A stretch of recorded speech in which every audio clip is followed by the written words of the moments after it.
This podcast is supported by Progressive, a leader in RV insurance. RVs are for sharing adventures with family, friends, and even your pets. So if you bring your cats and dogs along for the ride, you'll want Progressive RV insurance. They protect your cats and dogs like family by offering up to $1,000 in optional coverage for vet bills in case of an RV accident, making it a great companion for the responsible pet owner who loves to travel. See Progressive's other benefits and more when you quote RV insurance at Progressive.com today. Progressive Casualty Insurance Company and Affiliates. Pet injury is an additional coverage and subject to policy terms.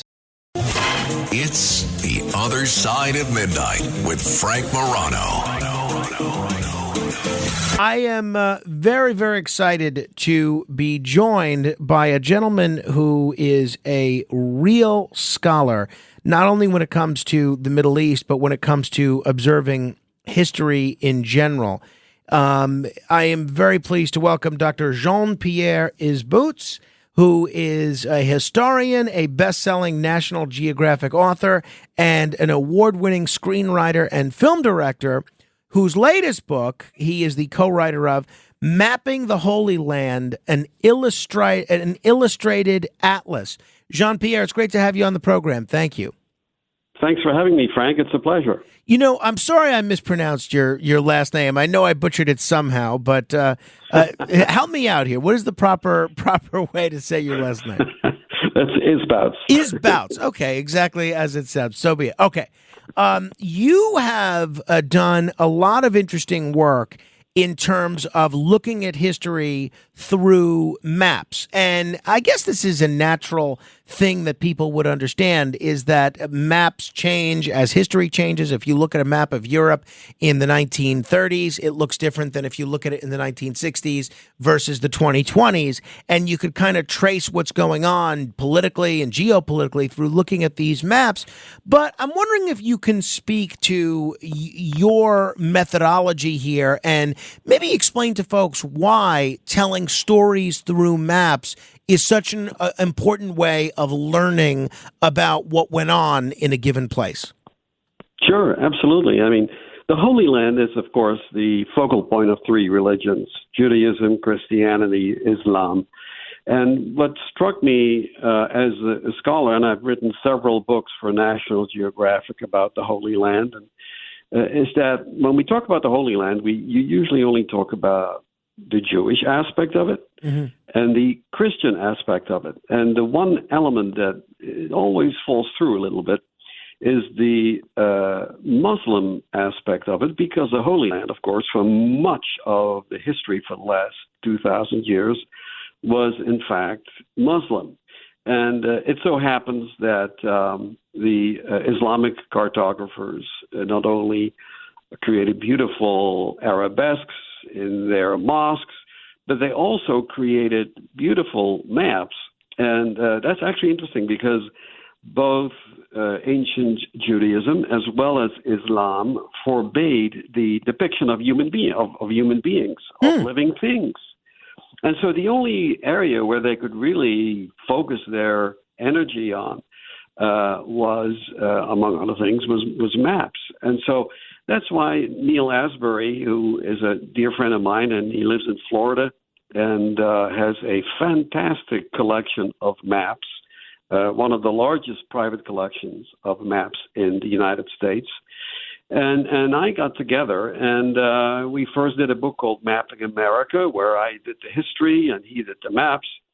And we said, let's do the same thing for the Holy Land. Of course, this was before the terrible attack on October the 7th. And that has sort of brought this book into great relief, because now you can really see through the history, through the story of the Holy Land from century to century, how these tensions between Jews, Christians, and Muslims developed. And so the book is really about the story of the Holy Land. We use the maps as illustration material. We also have engravings. We have lots of other archaeological artifacts. Right. In fact, we have a map from the Babylonian era, from 8th century BC.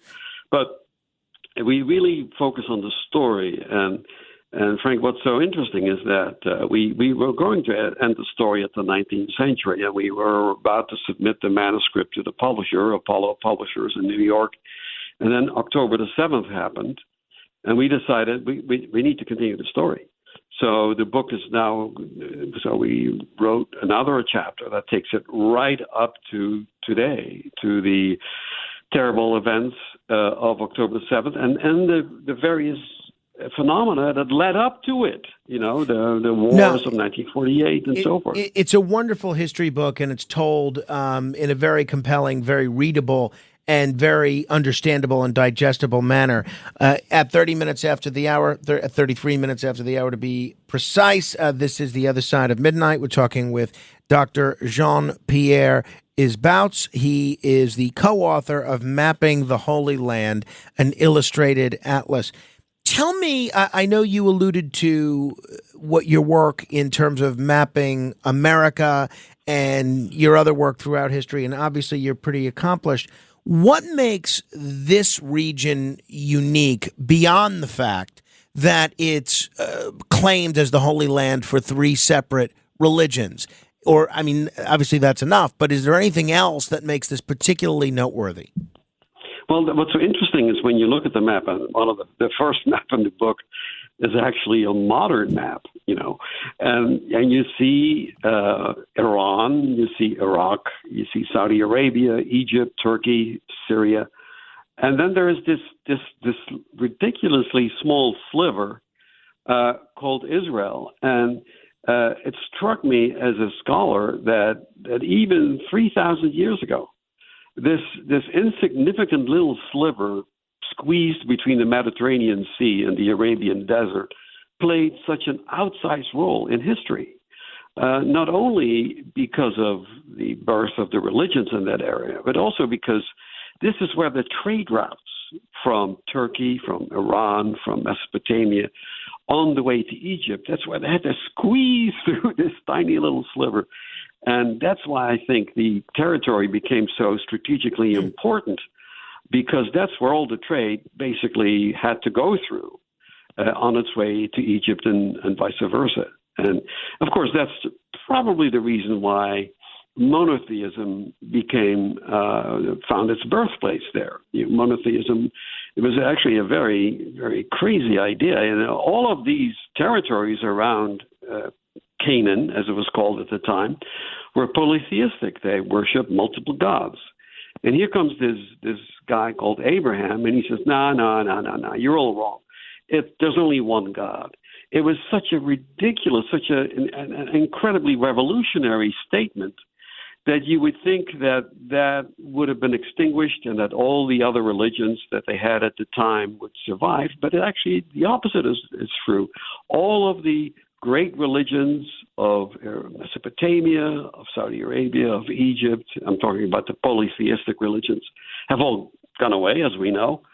And only the three great monotheistic religions remain, and they all originated in that tiny little area, and I'm including the Saudi Arabia, of course, Makkah, in that argument.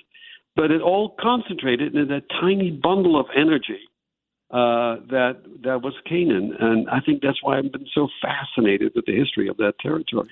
Yeah, no, it certainly is fascinating, and the maps that you include here, going back literally thousands of years, it makes it even more fascinating when you look at how the geopolitical picture has changed. So the oldest map here in the book is the Babylonian map? That's right. There's a Babylonian map of the Babylonian era, Mesopotamia around 8th century BC. It's very hard to figure out what the artist was meant to depict. Right. It was just more of a touchstone to see this is where that whole process begins. But then we have maps, reconstructed maps from the Roman era, and you see how these Romans basically controlled much of the known world at the time. I mean, we have a map of the Roman geographer Pomponius Mela. And, there is Palestine, there is Judea, but there is also Africa. There is, of course, Europe, a bit of Asia thrown in. So those Romans, you got to hand it to them. I mean, they, with the primitive technology of the time, they really had traveled far and wide, as far as we think, India. I want to, if people are just tuning in, we're talking with the co-author of Mapping the Holy Land, Dr. Jean-Pierre Isbouts. I want to focus on the specifics of what you write about here, but just to go back one more step about the power of maps as storytellers. Maps are often seen as tools for navigation, but in your book, or books, if you include, your other work, it suggests they're much more than that. How did period maps shape public perception and reflect public perception of what was going on at the time?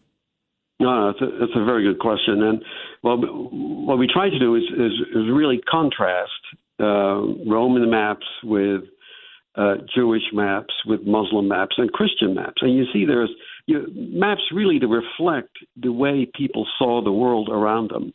The Romans saw themselves at the center of the universe. And so some of the maps that we have in there depict that. At the heart is Rome, and it's a center of a commonwealth where everything ran under Roman law, where there was one currency, the denarius, where there were scheduled naval ships traveling from Egypt to Italy and to Turkey and all over the place. You could go from Alexandria to Britain in 40 days on a scheduled ship, and those speeds were not matched until the invention of the steamship in the 19th century. So that was the Roman view. You look at the Muslim view, and the Muslim view is entirely different. It's very difficult to distinguish geographical contours and to recognize, for example, Europe. But that was not important to the Muslim artist. What the Muslim artist wanted to express is the fact that here is the Muslim Ummah, the community. The Muslim empire is one holistic empire under the rule of Islam. And then we have the Crusader maps, and those are basically shrunk to Jerusalem, which is one of the last territories they controlled before they were overrun by Saladin. And you can see they're just squeezed in this tiny circle with the Church of the Holy Sepulchre and some of the other holy places. But around them are these hostile lands of the Muslim territories that are trying to evict them. And so every civilization, every culture, every period projects its worldview on those maps. And that's the story that we're trying to tell. Hi, I'm Cyndi Lauper. My scalp was covered with psoriasis, which could lead to psoriatic arthritis. But Cosentyx treats both. Cosentyx secukinumab is prescribed for adults with moderate to severe plaque psoriasis 300 milligram dose and adults with active psoriatic arthritis 150 milligram dose. Don't use if you're allergic to Cosentyx. Before starting, get checked for tuberculosis. An increased risk of infections and lowered ability to fight them may occur, like tuberculosis or other serious bacterial, fungal, or viral infections. Some were fatal. Tell your doctor if you have an infection or symptoms like fevers, sweats, chills, muscle aches, or cough, had a vaccine or plan to, or if inflammatory bowel disease symptoms develop or worsen. Serious allergic reactions and severe eczema-like skin reactions may occur. Learn more at Cosentyx.com or 1-844-COSENTYX. Cosentyx works for me. Ask your doctor about Cosentyx. Choosing a bottled Starbucks Frappuccino drink that's all flavor and just 100 calories? Easy. Choosing between creamy vanilla, double chocolate, and sea salt caramel flavors? A little harder. Try the delicious new Starbucks Frappuccino light drinks. Look for them wherever you buy groceries. Start with Starbucks coffee. In state and local government, tech upgrades aren't optional. They're essential. Whether it's improving digital services, protecting public data, or modernizing outdated systems, the demand for skilled IT professionals has never been higher. CBT Nuggets helps you stay ahead with affordable, on-demand IT training that's built for your schedule. Our short, practical videos and hands-on virtual labs make it easy to build real-world skills in networking, cybersecurity, cloud technologies, and more. You don't need expensive hardware or complicated setups, just a browser and the motivation to grow. Whether you're an IT admin, public service tech, or new to the field, CBT Nuggets gives you the tools to better support your team and your community. And with new content added regularly, there's always something relevant to learn. Join thousands of learners who are upgrading their skills and advancing their careers. Start your 7-day free trial today at cbtnuggets.com. Because smarter tech skills don't just help you, they help your whole community succeed. In state and local government, tech upgrades aren't optional, they're essential. Whether it's improving digital services, protecting public data, or modernizing outdated systems, the demand for skilled IT professionals has never been higher. CBT Nuggets helps you stay ahead with affordable, on-demand IT training that's built for your schedule. Our short, practical videos and hands-on virtual labs make it easy to build real-world skills in networking, cybersecurity, cloud technologies, and more. You don't need expensive hardware or complicated setups, just a browser and the motivation to grow. Whether you're an IT admin, public service tech, or new to the field, CBT Nuggets gives you the tools to better support your team and your community. And with new content added regularly, there's always something relevant to learn. Join thousands of learners who are upgrading their skills and advancing their careers. Start your 7-day free trial today at cbtnuggets.com. Because smarter tech skills don't just help you, they help your whole community succeed. I know this may sound like a simple question, but I suspect has a nuanced and particularly complicated answer. Whenever I talk with someone on either side of the Palestinian Israeli conflict, whether it's someone supportive of the Palestinians or someone supportive of the Jews and the Israelis, at some point they will say, but we were here first. Okay. What does your research suggest about the truth as to who was actually in the areas that are claimed by both sides first? Well, that's the question that we try to answer in the last chapter, and we have various demographic data that were gathered by, first of all, the Ottoman Empire, the Ottoman administration in the 19th century, and then early in the 20th century when Palestine became a British mandate. The Brits did a lot of work there. But to really answer your question, we have to go back to 1000 BC. When the first Jewish kingdoms begin to form. And there was never really a time, as a historian, I just have to say, there was never a particular time when one demographic controlled everything. And so the only way we're going to see our way out of the Middle East conflict that we have today is to say, we got to share, folks. We got to share. Israel has a right to exist. Israel is based on United Nations Resolution 181, 1947. It has a right to exist. I travel to Israel every year, once or twice. I love Israel. I have Israeli friends. I've shot many films there. But at the same time, the Palestinians have a right to exist too. I've interviewed many Palestinians as well. And I've interviewed a grandfather who says, oh, look, all we want is to live in peace and to see our kids grow up, see our grandchildren grow up and have opportunities to develop and live in peace. That's I once interviewed a group of Israeli women in black, and they said, if a group of Israeli women and a group of Palestinian women got together in a weekend, we would figure this out very quickly. Oh, I believe it. We would figure this out, and there would be no more firing and shelling and God knows what else. We would do things reasonably and with compassion in our hearts, and that would be the end of it. It's when politics get involved, that's when things get messy. Obviously, there's a big point of conflict regarding Jerusalem. Let's talk about Jerusalem. Maps often showed Jerusalem as the world's center. How did the portrayal of Jerusalem evolve over time, especially with changing political and religious control?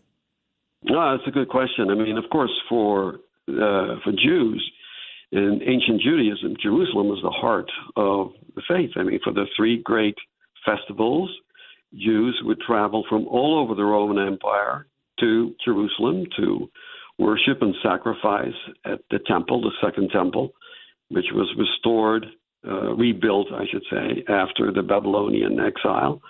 And it was a magnificent thing. I mean, and I've done a series for the great courses, which I'm very proud of, called The People and Places of the Bible, which will start airing at Christmas.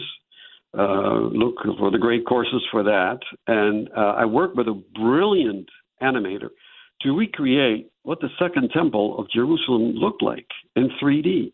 Wow. And he did a fantastic job. I mean, we see people walking, we see smoke curling from the altar, and it's just gorgeous to see how that temple would have looked like. And that was the center of the universe as far as Judaism was concerned. Then, of course, came the Roman era, and when Constantine the Great in 313 AD decided that Christianity should be a permitted religion after all. He didn't become a Christian himself. People always think that Constantine converted to Christianity. He did not. His mother did. His mother, Helena, then went on and changed Jerusalem literally in the span of just a decade from a Jewish city to a Christian city. All the places that somehow were related to the Gospels, she built chapels, she built churches. And so, much to the dismay of the Jewish population of Jerusalem at the time, Jerusalem changed from a Jewish to a Christian city. That didn't mean that Jews left. The Jews still lived there as the increasing numbers, the Christians. And then came the Persians. They destroyed the city. And then came the Muslims in the 7th century. And I always think it's a great story. I'm not trying to be partial or partisan in any way, but you know, when the Crusaders conquered Jerusalem, they slaughtered everybody. When the Persians came and invaded Palestine and took Jerusalem, they slaughtered everybody. When the Muslims came under the command of Umar, one of the rightfully guided caliphs, he rode his horse to the opening gate, got off, and walked into the gates of Jerusalem and said, this is very interesting. And nobody was hurt. Nobody was hurt. And there is a great story where the patriarch, the Christian patriarch, came to him and said, thank you so much for sparing our brothers and sisters, including the Jews of the city. Shall we go to the Church of the Holy Sepulchre and play and pray together? And Umar said, I can't do that. And the patriarch said, why not? And Umar said, after I die, if word got out that I had prayed in the Church of the Holy Sepulchre, which is the place of the crucifixion of Christ, they would tear it down and build a mosque on it. So better not go there. I learned more about the Holy Land and various historical events in the last 3.5 minutes of those 4 sentences that you just said than I did in years of college. I had no idea that Constantine never converted to Christianity, for instance. That is wild. I feel ignorant, but I didn't know that. How do the contemporary maps of the Holy Land differ from those of centuries past? Do the modern maps still hold a symbolic or spiritual significance, or are they more focused on political boundaries?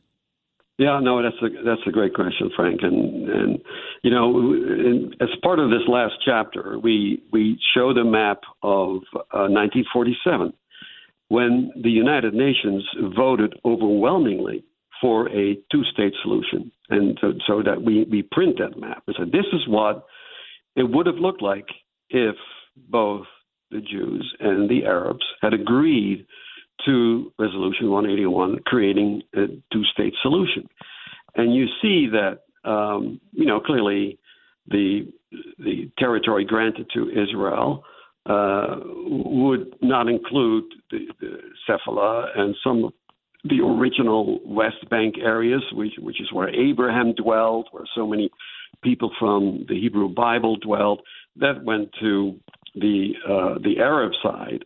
But the Jewish side, the Israeli side, did retain much of the coastal area of the Mediterranean, as well as the Negev desert, which at that point was just desert. There had not been any cultivation going on at that time like there is right now. But David Ben-Gurion, the head of the Jewish Agency, was not terribly happy with that division, but he said, look, we need to create Israel. And so he accepted that resolution, and the state of Israel was born. Regrettably, the Arab League, which represented the Arab states around the British mandate of Palestine, did not agree, and instead invaded the Jewish part, the territory allocated to Israel, with the aim of pushing them into the sea. And as we know, that led to a war of almost a year, at the end of which the Israelis, by a miracle, succeeded in conquering up to 60% of the territory that was originally allocated to the Arab state. And this is what happened next. And many people forget that. Rather than saying, okay, that territory, what is still left, will be given to the Palestinians, no, that's not what happened. Jordan, which was called Transjordan at the time, moved in and grabbed the West Bank, including the old city of Jerusalem. And Egypt moved in and grabbed the Gaza Strip, which of course is now so much suffering. Have they allowed an Arab state, a Palestinian state, to emerge in those territories rather than going in and grabbing it for themselves? Who knows what the history of the 20th and 21st century would have looked like? But they didn't. Well, obviously, the folks on the Israeli side of the ledger would say that the Palestinians were offered statehood multiple times and didn't take advantage of it. But I don't want to go. I don't want to go back and forth on that. You did a tremendous job here, you and Neil Asbury, and I definitely recommend people check this book out. Not only because it's chock full of historical information, but just because it is absolutely beautiful. It makes a perfect coffee table book, or really just a perfect book for the bookshelf. The images in this book are stunning. The cover is stunning. Really well done all around. Thank you very much, Dr. Isbouts. Frank, it's been a pleasure. Thank you so much for having me. All right. If you want to comment, you could certainly do so at 646-720-0635. That's 646-720-0635. Straight ahead.